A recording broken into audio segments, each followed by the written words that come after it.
Tapi kan kamu akhirnya sudah diakui, balik lagi walaupun sudah melalui kuasa hukum. Masih ada kekecewaan nggak sampai saat ini belum ada pernyataan resmi dari Denada kalau Resa adalah anaknya Denada? Ya pasti. Dan Resa masih belum merasa diakui nih Kak.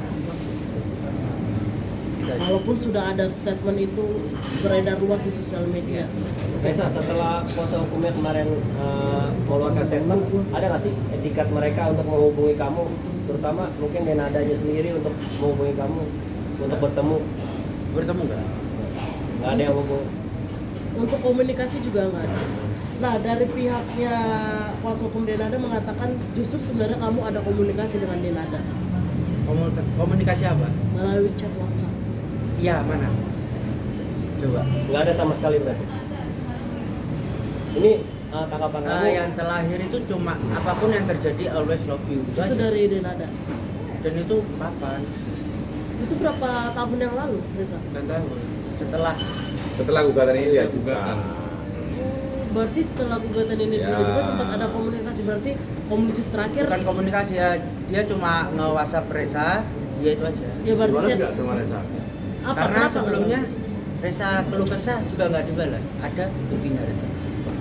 Oh, jadi dia sempat ngechat kamu langsung itu ya, yang always love you itu ya? Ya apapun yang terjadi. Always love you. Begini ya, teman-teman ya. Yang harus saya pertegas itu yang dimaksud sama pihak tergugat itu dia telah mendalilkan bahwa sudah terjalin komunikasi selama bertahun-tahun dengan baik, gitu. Nah, dari konsep frasa yang dia gunakan itu berarti kita melakukan penilaian apa terhadap adanya komunikasi itu? Intensitas, gitu. Berarti sebelum ada gugatan ini, berarti dia kan pernah komunikasi. Itu tidak pernah. Dia baru komunikasi itu setelah ada gugatan ini, gitu loh. Kalau memang dia pernah menyatakan bahwa pernah ada komunikasi sebelum ada gugatan ini, tunjukkan, buktikan. Sederhana kok. Gitu loh. Boleh saya tambahkan? Jadi mungkin buat rekan-rekan bisa menjabarkan sendiri ya. Kalau memang ada komunikasi di awal, ya komunikasi kasih sayang, mana mungkin Resa ini manggil beliau itu dengan sebutan Mbak. Betul ya? Bukan, itu pengakuan anak. Begini. Yang dimaksud oleh rekan saya begini.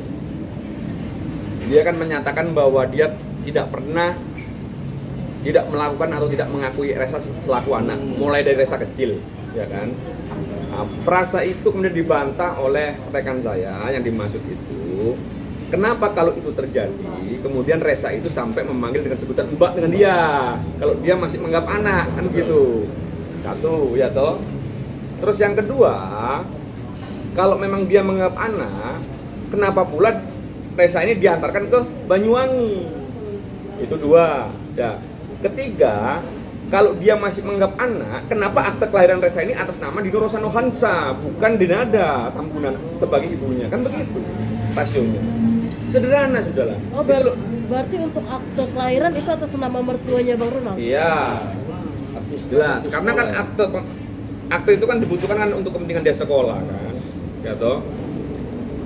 Terus ini yang harus saya konfirmasi ini kan begini kan. Jadi logika yang paling sederhana itu, kalau you merasa tidak salah, kalau you merasa benar, kenapa sampai sekarang ini kok masih sembunyi? Kan lucu kan saya ini rasionya kan. Itu makanya keluar, ayo kita berbicara ya. Itu loh. Muka by muka kita formulasikan gimana solusinya secara keluargaan, secara tertutup sebetulnya kemarin itu. Karena fase ini kan sudah selesai. Harusnya kalau dia merasa tidak bersalah.